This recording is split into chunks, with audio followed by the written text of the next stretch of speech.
Hey everyone, this is Kevin Rabichow with GTO Wizard, and today I'm going to help you stop overthinking in-game and simplify your strategy using the tools that we have here at GTO Wizard.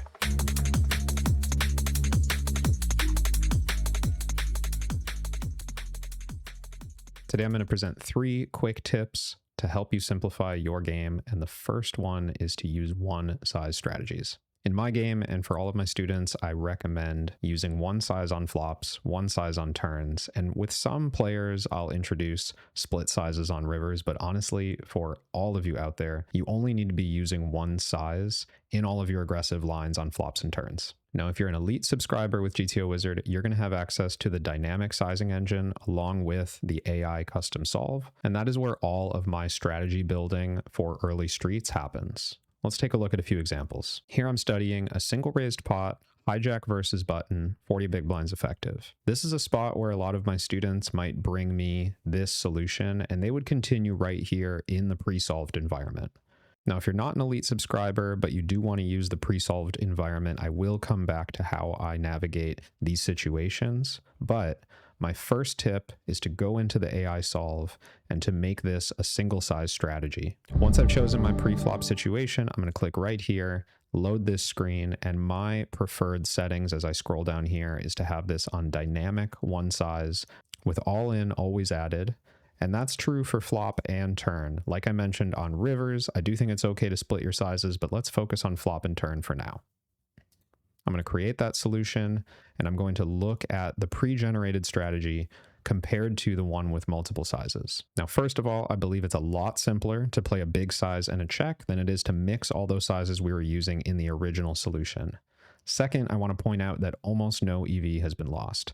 We've got an EV for the hijack of 3.4 in this pot of 7.1 big blinds. And if I go back to the pre-solved environment where all these sizes were offered, we had an EV of 3.41 for the hijack in a 7.1 big blind pot. This is almost nothing. Now, if you want to take this one step further, I will say that you can customize how you're going to play all board textures rather than just on Jack 9-5 two-tone, which might have been the hand that you were studying.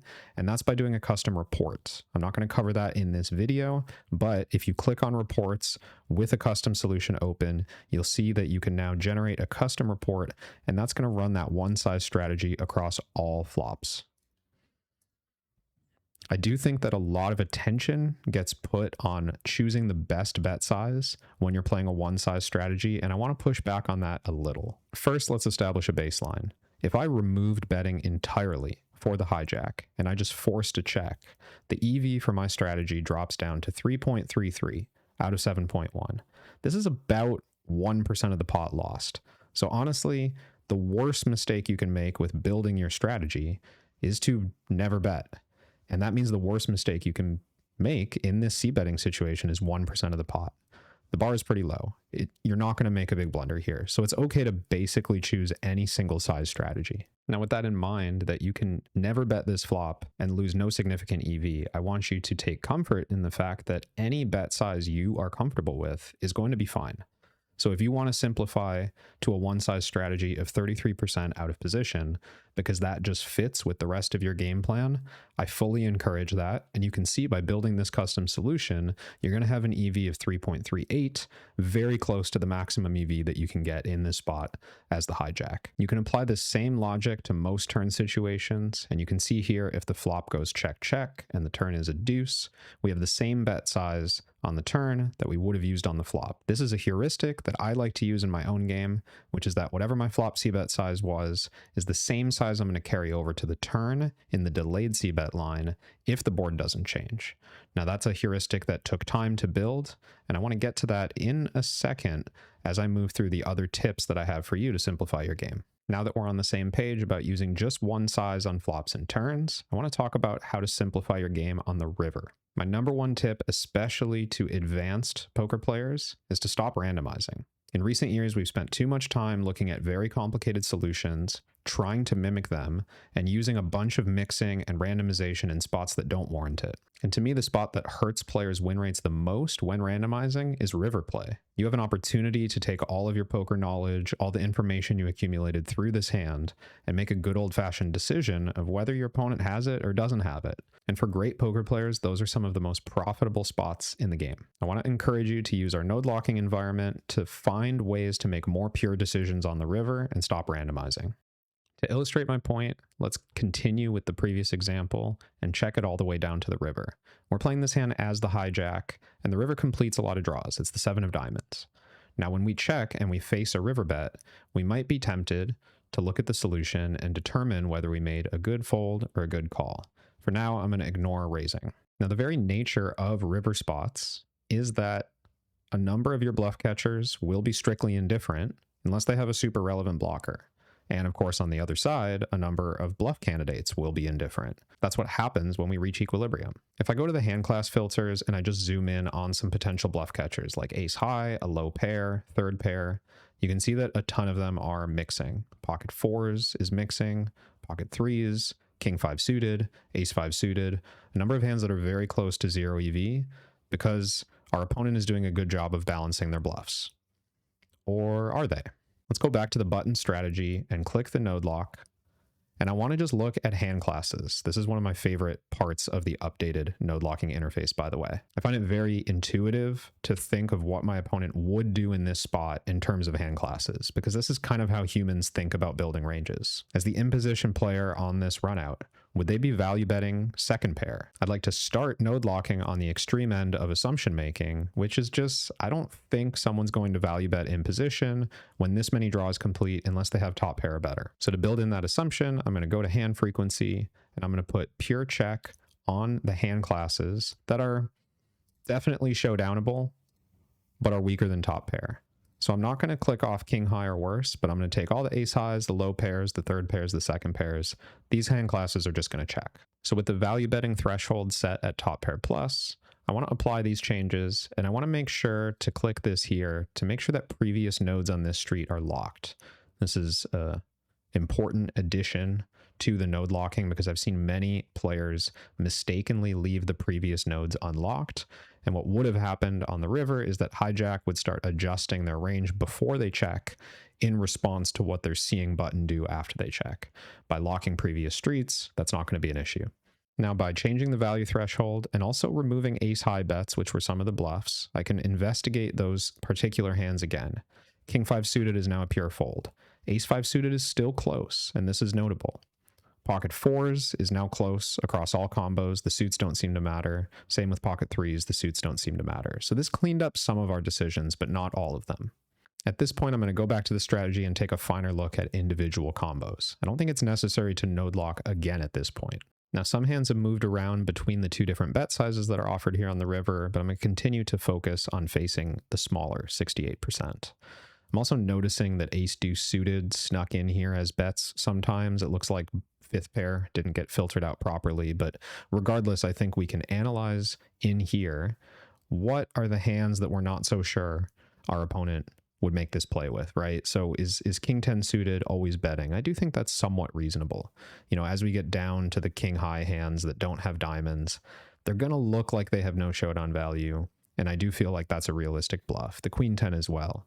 Now, one concern I have is that some of these hands look like they would have bet earlier pretty often. I mean, a good number of king 10, queen 10, in offsuit and suited. These hands might be betting earlier in the hand more often. So some of these bluffs might not get here.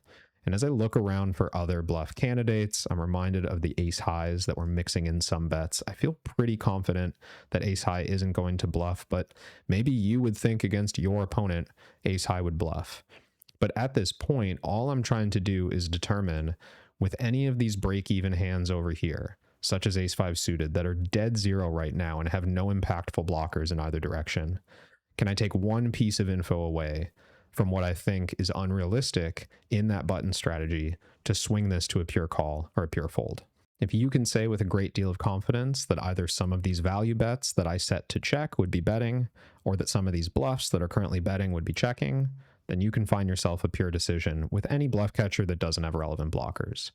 And while this is a fair bit of work to put in your review, this is going to clear up a ton of mental capacity for you at the tables, knowing that, let's say, every time a flush completes or every time a board changing card completes, I'm going to lean towards calling rivers because I think my opponent doesn't value bet thin enough. Or on the flip side, when flush is complete, I think my opponents are value betting too thinly, therefore I'm never going to call my thin bluff catchers.